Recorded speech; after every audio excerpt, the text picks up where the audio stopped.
በጣም እንግዲህ ደስ በሚል ሁኔታ ኤፍራታ አሁን ጥሩነቷን እያሳየች ትገኛለች። ደስ ይላል። በጣም ደስ በሚል ሁኔታ ማለት ነው። ኤፍራታ አሁን በጣም ተቀይራለች።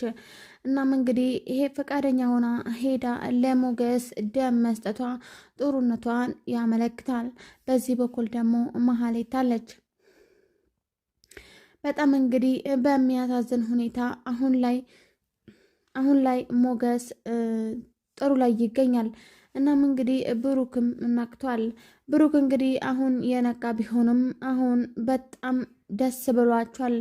ቤተሰቡ ሁሉ ደስ ብሎት በደስታ እየፈነጠዘ ይገኛል። በጣም እንግዲህ በሚያሳዝን ሁኔታ ማለት ነው። ኤፍራታ ለመድብል ትደውልለታለች። እናም እንግዲህ ደውላለት መድብል እና አሁን መሀሌት የት ነው የምትሄጂው ብላ ጠይቃ ነበርና ሆስፒታል ሲሄድም ተከትላኛለች። እናም ሞገስ የተኛበትን ክፍል ሳታየው አይቀርም።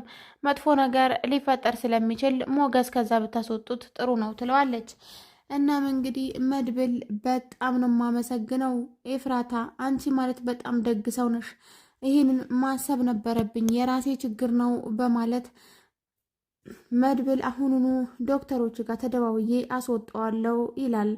እናም እንግዲህ መሀሌትም ራሷን ቀይራና ማስክ አርጋ ተሸፋፍና ማለት ነው ልትገለው ወደ ሐኪም ቤት ሄዳለች።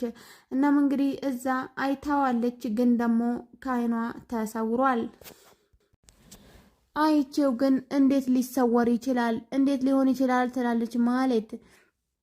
በሌላኛው በኩል ደግሞ ኤፍራታ ይሄንን ውለታ በፍጹም እንድትረሳብኝ አልፈልግም ትለዋለች ለመድብል። አንቺ ማለት በጣም ደግ ሰው ነሽ፣ በፍጹም አልረሳውም ይላታል።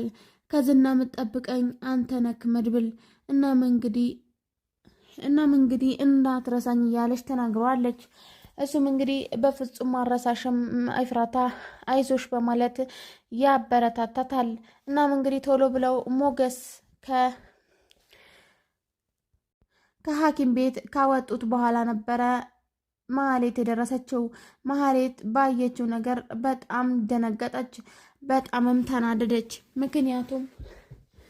ምክንያቱም ሞገስን ከገደልሽ ቤት እገዛልሻለሁ ብሎ ያላት ቢሆንም ዝና አሁን ግን አልተሳካላትም። ሁል ጊዜ ግን ለምንድን ነው የማይሳካልኝ እያለች ራሷን በጣም እየወቀሰች ማለት ነው ቁጭ ብላለች። በጣም እንግዲህ በሚያሳዝን ሁኔታ አሁን ላይ በጣም ራሷን ዝቅ